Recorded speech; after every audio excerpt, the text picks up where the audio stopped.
Thank you. Thank you very much. I'm going to go pretty fast because Bill asked me to talk about all the things that influence policy with regard to economic models. How do you influence policy? I think there's two basic approaches. One is very exciting, and it's a shame that unfortunately I don't do that. I'm afraid I do this, which is, as you can see, not quite as exciting, but I actually made this decision when I was a teenager, which shows you what sort of teenager I was, that actually I thought you could actually produce more change from the inside than from the outside. Bill asked me to talk about the general principles of the economic approach towards influencing policy. So here's a few. The first is the one that's probably going to get me lynched, and that is that policy reflects human values. It cannot do otherwise. And one thing I'd like to get rid of is the term intrinsic value. If nothing else, it's just not grammatically correct, because that's the definition of intrinsic, which means that only turtles know about their intrinsic value. Instead, it is true that some, not all people, hold what an economist would call non-use existence value with regard to some, but not all species. And while you might think that intrinsic value is somehow infinite for everything, human values definitely aren't. So we've got these positive existence values for something, but especially if you talk to my wife, there's very mixed values with regard to other species, and some, even though humans through their actions are actually threatening to send these species extinct, we actually think that's a pretty good idea. So really all we can ever try to do is articulate human values, and I'd like you to remember that every time you try and think about intrinsic value in the future. Remember that you are violating not only economic theory but also good grammar. I think I have to talk about this issue, which I thought would be appropriately indicated like that. There's two inescapable facts with regard to valuation, and the first is that human wants, even nice wants, are virtually infinite. They exceed the resources available to satisfy them. We've only got this one world, and it's not getting any bigger. And the second thing is that because of these resource constraints, every time we decide to do one thing, we are in effect making a decision not to do something else. So we must be saying that one thing is more valuable than the other. We are valuing every single time. Whoops, right now. Well, okay. So valuation is absolutely unavoidable. You can't make decisions. Well, I tried to think of how you could make decisions without values, and I think the only way is to put all the options in a hat and draw them out. So random decisions are probably without values, but is that really what you're trying to advocate if you rail against valuation? I think you ought to be explicit about the values inherent in decision making and recognise that all decisions involve trade-offs, if only because you're ruling out doing other things. And these trade-offs are particularly prevalent in the natural environment because it's so complex and interrelated. So there's loads of processes acting on multiple natural capital types, generating hundreds of different ecosystem services, which with other capital inputs are generating thousands of different goods. And they're all integrated together. You've probably seen those diagrams from the MEA where there's hundreds of lines going all over the place here. And that means that every time you decide to do something, you're not only affecting the thing that you think you're affecting, but you're affecting a load of other things as well, and all of those have to be considered. And you have to consider the fact that you could be doing something else as well, and that will have multiple effects. The real challenge then for decision making is twofold. One, this is really interconnected and really complicated. And two, unfortunately, it comes in a plethora of natural units, which are really difficult to compare across.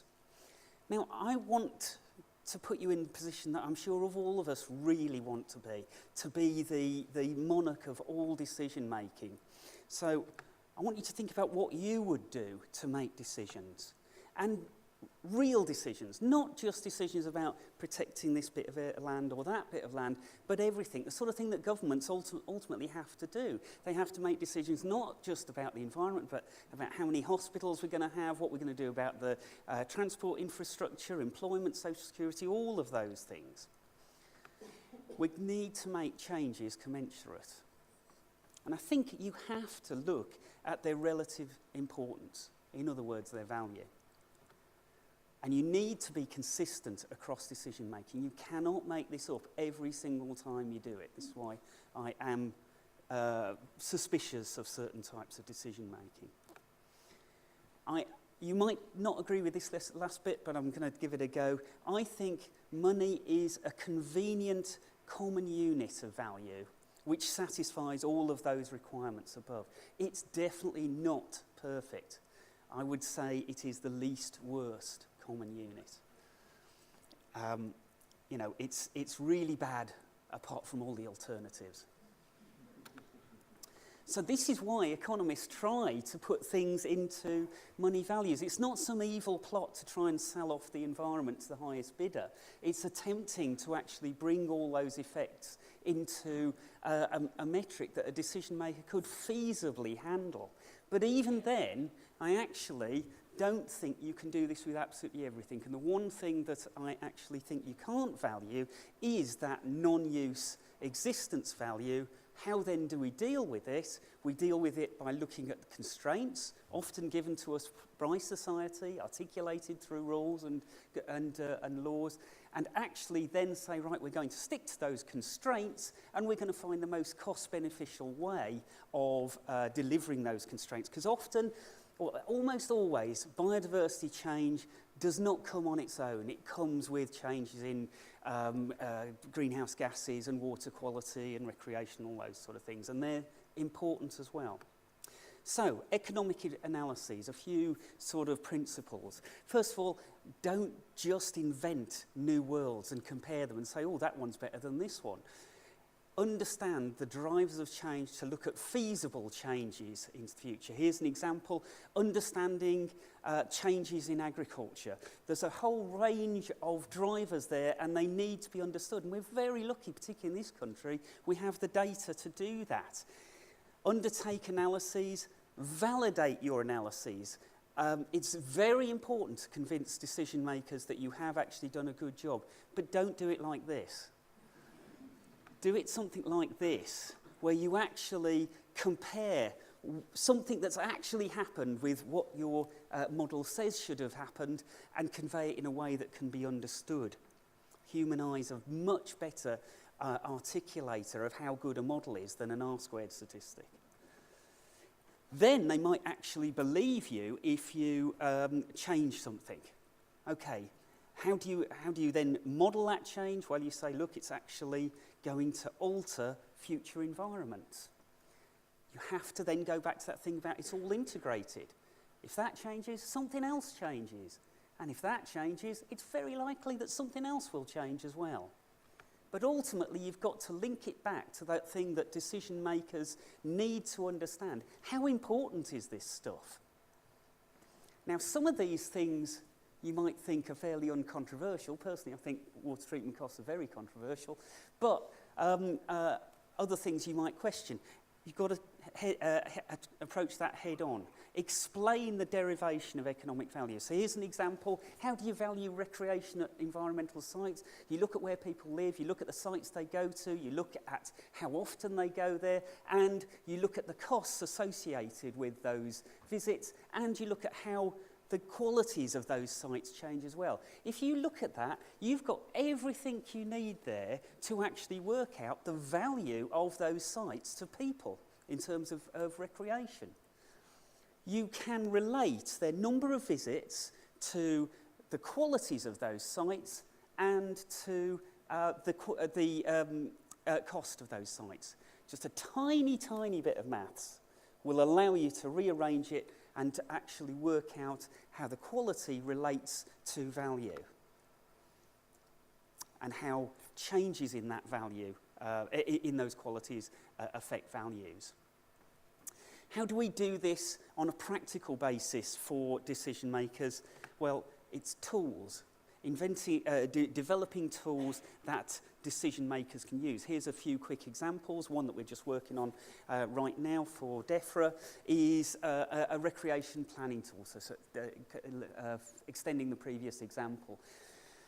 Bringing in huge amounts of data on availability of existing sites, walkways, that sort of stuff, and also other things that policymakers are interested in. Where's the deprived societies? And allowing them to then play around, really, and say, well, actually, there's some land out here that's really cheap. Maybe we could stick a site there. Well, you could do, but hardly anybody will turn up. How about over here? Well, that's a big site. Yeah, okay, that's great. But actually, again, not many people are going to turn up because it's next to another one that's already existing. So it's a huge substitution effect. What about a teeny one here? It'll cost a lot of money, but wow, a lot of people turn up. And it may be that there's other considerations, such as, well, how about helping deprived areas, which actually will result in the final decision. You're just providing an input to the decision, you're not making the decision. Another one, transport noise. It's actually very complex to value transport noise, but you can do it. You can look at how it's reflected in the prices people pay for houses, and you can develop a tool. Now, in this case, we could develop a tool which was extremely simple. So you've got all this wonderful, complex analysis that took us about 2 years to do, but actually it just produces that. Well, that's fine, because that's all the complexity that the decision maker actually needed. Another one, taxis. People like driving cars, they like driving big cars, but they generate a lot of pollution. And you can actually generate a tool which shows that as you crank up the vehicle tax, you can actually push people from higher emitting to lower emitting cars.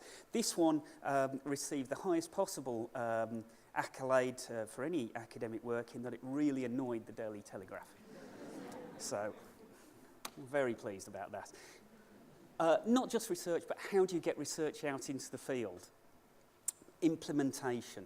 There's lots of things here. For governments, we can actually say, how might we improve the implementation of policies? Instead of just doing this blanket approach of throwing money across the areas, to instead actually getting farmers to compete for that money on the basis of the outputs that they would actually generate. That's also been quite popular with businesses, and these auctions have taken off in a number of business locations. Something that we've been doing recently is working with NGOs and businesses to actually look at the issue of delivering conservation, and particularly delivering conservation that actually makes money. Perhaps being an economist makes me very sceptical of corporate social responsibility. I think it's great as far as it goes, but I just don't think it'll ever go far enough. If you can make conservation pay, then suddenly we might actually begin to change the downward trend that we're seeing. But companies don't know how to do conservation. It's not their thing. They know how to do things like grow oil palm, which, by the way, if you've ever been out there, it is just as bad as you think. It's absolutely devastating on the areas that is being affected, but it generates so many calories per hectare that in a world of food security concerns, it's difficult to imagine that it will ever disappear. It also makes a load of money, which is another reason why it won't disappear. So what can you do to improve things? You can actually tell the companies that it really matters where they undertake their conservation activities. It will not have uniform effects. You can also work out with them what the costs of undertaking conservation are, because what we really need to do is to get them thinking about the cost effectiveness of different strategies. And as you can see, it's not constant. Some areas are really good for conservation but will cost a fortune. Others are good for conservation but will be very cheap. Those are actually the areas that are much more the ones you ought to be focusing on for engaging with companies. And the bottom line, you can then see how moving to awful terms like conservation-friendly production can actually boost companies' profits and actually give them incentive to get engaged in conservation. Final example, I think it is, something really quite complex that the government are interested in at the moment is trying to both integrate the effects of change but also optimise to find the best areas to undertake those activities. And you need to explain how this works to governments, to policymakers in ways that they can clearly latch onto and understand. So you need to say, yes, you've decided that you want to plant more trees. You could plant it in almost any area and sequester greenhouse gases, but in some areas you'll also be improving water quality, or you'll be generating recreation, or you might be improving habitat for biodiversity. And of course, if your budgets are big enough, you might actually want to think about multiple benefits. But in reality, there is a myriad of options out there. So what you need is systems that can actually cope with that myriad of opportunities and think about the synergies and trade-offs of these variety of options. Here's one we did earlier. Our own model, TIM, the integrative model, tries to bring together lots and lots of different analyses, and it shows what happens. Well, first of all, if you don't bother doing this, if you just chuck some money out and just let the market sort it out, these are the sort of locations that you're going to get new woodlands planted in. They're very remote, so there's no recreation values. They're often on fragile peatlands, so there's probably going to be negative carbon implications from this. And they actually cost more to the exchequer than they generate in terms of benefits. However, if we bring all the benefits of environmental change together, we can see that it will make a big difference to where we plant. So if you see, that's the market solution, and there's the, if you like, the ecosystem service solution, a very different strategy for planting and also a very different outcome in terms of value for money for the taxpayer, which the decision maker understands. And you can also convey this in a variety of sort of high-tech ways that they immediately find engaging. So, to finish off, some simple principles. Get with the programme. That's sort of like, I think it's better to work from the inside out than smash the system. Recognising that policy making is anthropocentric, and there's always trade-offs, so there's always values, and it's really up to you whether you want to make them implicit or explicit.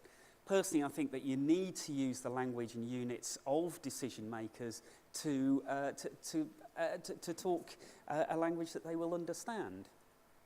I'm not very keen on inventing future worlds. I really prefer it where you can actually look at the drivers of change, perturb them, and see what the consequences are. Because then you're not left up with this awful situation where you say, right, there's this new world that would be absolutely fantastic, and they say, well, how do we get there? And you have to say, I don't know.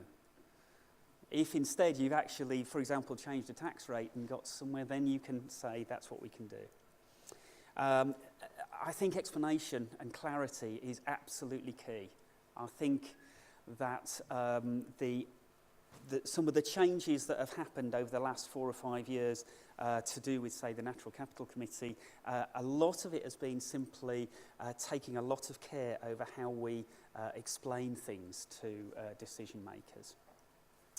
Analyses, I really like Hugh's talk. I thought it was fantastic. I don't think I'm saying something that's really at odds with that. I think analyses have to be as complex as they need to be, but no more complex. And as they need, that's the complexity to answer the question, not necessarily, and obviously there's a tension here, to get into nature. and there is a tension there, but that was something that Georgina Mace flagged up on the first day. Tools should be as simple as they need to be to get the job done, and co-design is absolutely inevitable right the way through here. If you want your work to be used, and why wouldn't you, then you have to design these tools in cooperation with decision makers. Thanks very much.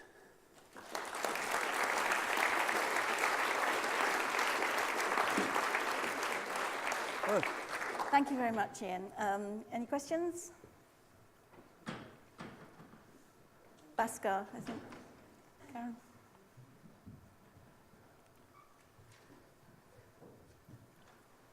Ian, thank you for that. Maybe you could, if you could just put your general principles back up. I had a small comment on one of them. Could you flick back to your last slide? Oh, my last slide. Sorry. Yeah, sorry. Thanks. I just wanted to hear you on that third bullet point, which I think I actually agree with, but I just wondered whether there's something else that we could discuss, which is, I agree that when there are trade-offs, there are almost always values. And you did then say that one handle on those values is using money as a shorthand for those values. Yeah. And I think that's where possibly the decision starts to get a little bit more kind of complicated, because people start to worry about that shorthand. And I think maybe that should be a sub-principle of your third principle, explicitly articulated. And some of the controversy is about whether there are other ways in which those value incommensurabilities could be discussed without resorting to money-based or price-based discussions. And I suppose that's an important principle which is sort of missing from that summary at the moment. So I wondered what you might think about that.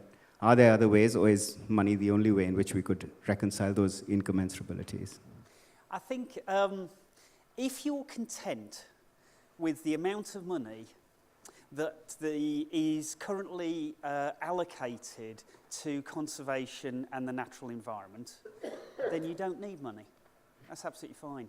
Just order the priorities within that budget. Not a problem.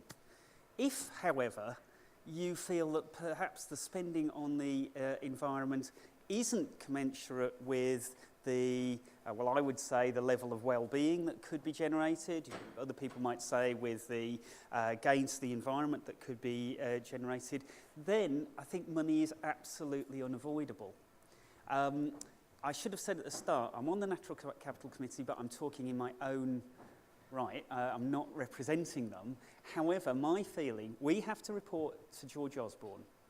I think if you go to George Osborne and say, there's this many trees, this many tons of carbon, these species, that sort of stuff, and all the time there's a guy next to him saying, it's £3 billion if you do this, then you're at a massive disadvantage. So it just depends. If you're happy with the budgets as they are, allocate them any way you want. If you think that there should be more spending on the environment, you've got to realise that the government, they're not being bloody minded. At the end of the day, they have to decide how many hospitals they're going to build, what they're going to invest in road infrastructure. And yes, I'm sure you can find somewhere in their budget something you really disagree with. But if you want to do that, you've got to argue on the terms and units that those decisions are made in. So I hope that was a partial enough answer. And any more can be taken out again to lunch. Thank you very much. Happy to. So thank you very much, Ian.